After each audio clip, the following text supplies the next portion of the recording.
Hello friends, Johnny sir के YouTube channel पर आप सबका बहुत बहुत स्वागत है। आज हम एक विशेष टॉपिक पढ़ने जा रहे हैं। कक्षा 10वीं के गणित का चैप्टर का नाम है दो चर में रैखिक समीकरण। उसमें हम एक खास टेबल को पढ़ने जा रहे हैं जिसको आप अभी स्क्रीन पर देख रहे होंगे।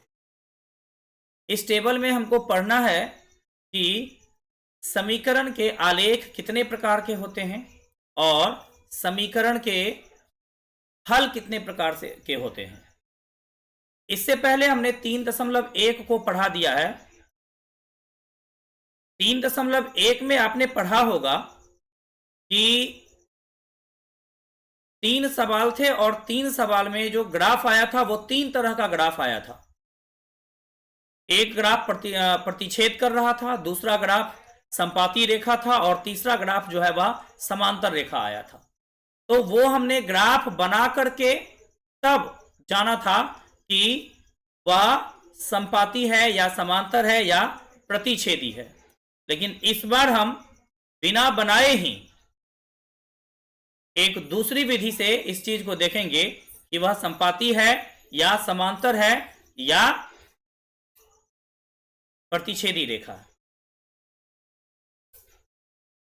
तो आइए हम लोग उस चीज को देखते हैं।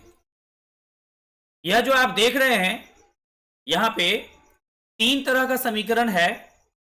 इस 3 तरह के समीकरण में आप देखते होंगे एक समीकरण है x माइनस वाई बराबर 0,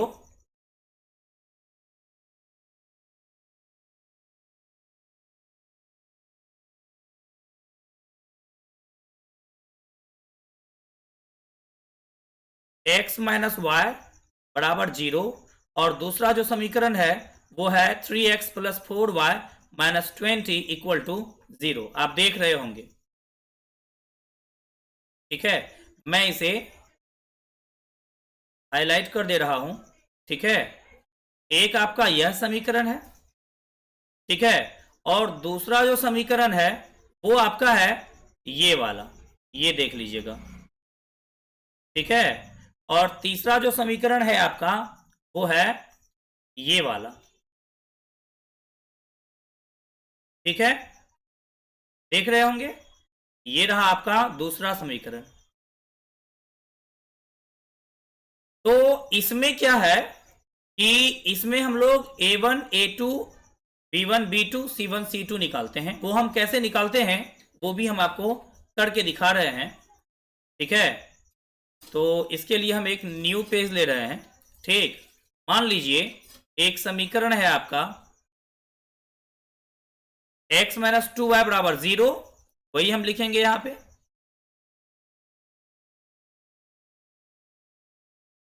x माइनस 2y बराबर 0, नहीं ऐसा नहीं था, देखें जरा एक बार और।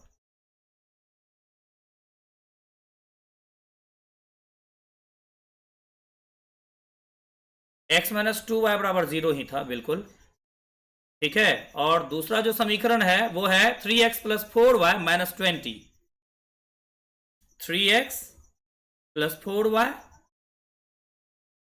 माइनस 20 बराबर 0।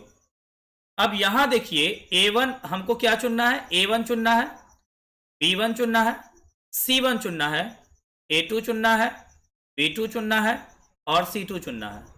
a1 आपका 1 है, b1 आपका माइनस 2 है और c1 जो है वह आपका 0 है। यहां पर c1 कुछ है नहीं इसीलिए। और यहां जो a2 है वो आपका, ये आपका a2 हो जाएगा, b2 हो जाएगा और ये c2 हो जाएगा। a2 आपका कितना है, 3 है, b2 आपका कितना है, 4 है, c2 आपका कितना है, माइनस 20 है, ठीक है। तो आइए जब हम a1 बटे a2 निकालेंगे तो क्या हो जाएगा, 1/3 हो जाएगा। b1 बटे b2 निकालेंगे तो क्या हो जाएगा, माइनस 2/4 हो जाएगा। केवल इसी ठो में निकाल रहा हूं, बाकी मैं वहीं से बताऊंगा आपको। c1 बटे c2 हो जाएगा तो क्या हो जाएगा, 0 बटे माइनस 20 हो जाएगा, ठीक है। तो ये आपका क्या हो जाएगा, 1/3 हो जाएगा, ये आपका हो जाएगा माइनस 1/2 हो जाएगा, ठीक है, यहां कट रहा है, ठीक है। और ये आपका हो जाएगा 0, ठीक है। मतलब a1 बटे a2 जो है वह b1 बटे b2 के बराबर नहीं है और b1 बटे b2 जो है वह c1 बटे c2 के बराबर नहीं है। ठीक है, आइए हम लोग अब इस टेबल में देखते हैं। ठीक है, टेबल जो है देखिए, आपका इसका जो अनुपात निकला है वो निकला है आपका 1/+3। ठीक, और इसका जो है वह आपका -2/3 आया है, और -2/3 इसका नहीं आएगा, इसका आएगा -2/4। ठीक है, इसका क्या आएगा, -2/4 आएगा। यहां हम लोग लिखेंगे -2/4। क्या हो जाएगा फिर, ये -1/2 हो जाएगा कट के, और ये हो जाएगा 0। इस तरह से हम ये देखते हैं कि A1/A2 जो है, A1/A2 वह B1/B2 के बराबर नहीं है। इसीलिए क्या होगा, इसकी चर्चा हम बाद में करेंगे। आइए हम दूसरे समीकरण में चलते हैं। दूसरा समीकरण जो है वो क्या है, आइए हम इसको देख लेते हैं। दूसरा समीकरण जो है वो है 2x + 3y - 9। ठीक है, और ये है आपका 4x + 6y - 18। इस तरह से इसका A1x ये हो जाएगा 2, और इसका A2 हो जाएगा 4, तो 2/4 हो जाएगा, जो कि 1/2 हो गया।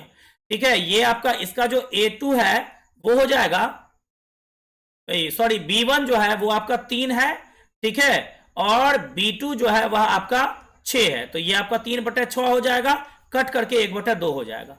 और इसका जो C1 है वो है -9, और C2 जो है वह -18 है, तो -9/18 करेंगे तो क्या हो जाएगा, 1/2 कट जाएगा। ठीक है, अब यहां पर जब आप देखेंगे तो ये देखेंगे कि A1 जो है, A1/A2 वह B1/B2 के बराबर है, और B1/B2 जो है वह C1/C2 के बराबर है। कहने का यह मतलब हो रहा है कि A1/A2 बराबर है B1/B2 के, और यह बराबर है C1/C2 के, मतलब तीनों इसमें बराबर है। तीनों जब इसमें बराबर है तब क्या होगा वो हम बाद में चर्चा करेंगे। हम लोग तीसरे समीकरण में चलते हैं। तीसरा समीकरण जो है वो है x + 2y - 4 = 0, और इसका जो दूसरा समीकरण है वो है 2x + 4y - 12 = 0। तो इसका जब हम निकालेंगे तो यहां पर A1 जो है हमारा 1 आ जाएगा, और A2 जो है वह हमारा 2 हो जाएगा, तो यह 1/2 हो जाएगा, और B1 2 हो जाएगा, और B2 जो है वह 4 हो जाएगा, तो 2/4 कट के हो जाएगा 1/2, और C1 -4 होगा, और D1 जो है वहां -11 होगा, तो 4/12 होगा, तो ये भी कट जाएगा, तो आपका 1/3 हो जाएगा। कहने का यह मतलब हुआ कि ये जो A1/A2 है वह B1/B2 के बराबर है, लेकिन ये C1/C2 के बराबर नहीं है।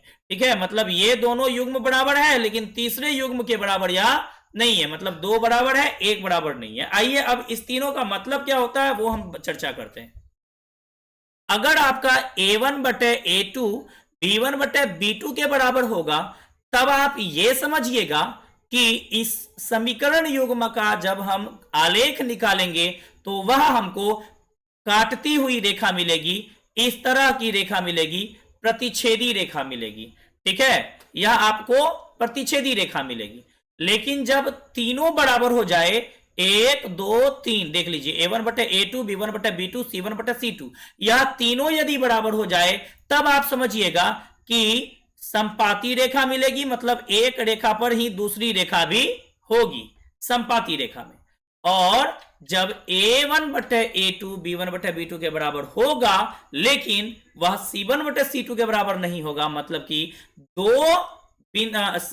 दो अनुपात बराबर होगा लेकिन तीसरा बराबर नहीं होगा, तब आप समझिएगा कि हमारा जो आलेख आएगा वह आएगा समांतर रेखाएं, मतलब इस तरह की रेखाएं, समांतर रेखाएं। ठीक है, अब आइए इस तीनों आलेख का क्या मतलब होता है हम आपको दिखाते हैं। देखिए, आलेख जितनी बार काटेगा उस समीकरण युग्म का हल भी उतना ही आएगा।